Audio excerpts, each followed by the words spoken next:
ହାଇଦ୍ରାବାଦରେ ବୁଲିବାର ମଜା କିଛି ଅଲଗା। ଏଠାକାର ମନ୍ଦିର ସବୁଠାରୁ ଭିନ୍ନ। ତେଣୁ ଅଫିସରୁ ଗୋଟିଏ ଦିନ ଛୁଟି ନେଇ ମୁଁ ଆଉ ମୋ ସାଙ୍ଗ ବୁଲିବାକୁ ଯାଇଥିଲୁ ଲକ୍ଷ୍ମୀ ନୃସିଂହସ୍ୱାମୀ ମନ୍ଦିର, ଯାହା ତେଲେଙ୍ଗାନା ନାଲଗୋଣ୍ଡା ଜିଲ୍ଲାର ୟାଦଗିରିଗୁଟ୍ଟାରେ। ହାଇଦ୍ରାବାଦ ସହରଠାରୁ ଏହା 60 କିଲୋମିଟର ଦୂରରେ ରହିଛି। ବସ୍ରେ 2.5 ଘଣ୍ଟାର ଯାତ୍ରା ପରେ ଆମେ ପହଞ୍ଚିଥିଲୁ ୟାଦଗିରିଗୁଟ୍ଟା ବସ୍ଷ୍ଟାଣ୍ଡରେ। ସେଠାରୁ ଅଟୋ ଯୋଗେ ମନ୍ଦିର ନିକଟରେ ପହଞ୍ଚିଥିଲୁ। ଆଉ ସେଠାରୁ ଆଉ ଏକ ସରକାରୀ ବସ୍ ଯୋଗେ ମନ୍ଦିରରେ ପହଞ୍ଚିଲୁ। ମନ୍ଦିର ଭିତରକୁ କିନ୍ତୁ ଫୋନ୍ ବାରଣ। ଅପେକ୍ଷାର 2 ଘଣ୍ଟା ପରେ ଦର୍ଶନ ସରିଲା।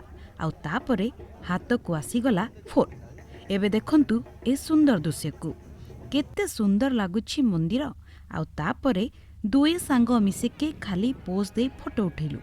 ପ୍ରକୃତିର କୋଳରେ ନିଜକୁ ହଜାଇ ଦେବା ପରି ମନେ ହେଉଥିଲା। ପରେ ମନ୍ଦିର ଚାରିପଟେ ବୁଲିଲୁ।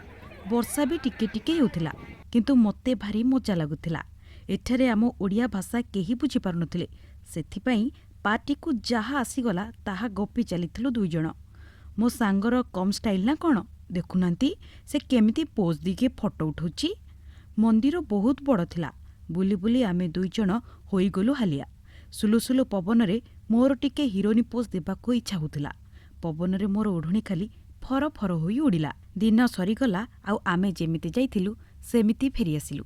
ଯଦି ହାଇଦ୍ରାବାଦର ଆହୁରି ଏପରି କିଛି ସ୍ଥାନ ଆପଣ ଦେଖିବାକୁ ଚାହୁଁଛନ୍ତି, ତେବେ ମୋ ଚ୍ୟାନେଲକୁ ସବସ୍କ୍ରାଇବ୍ କରନ୍ତୁ।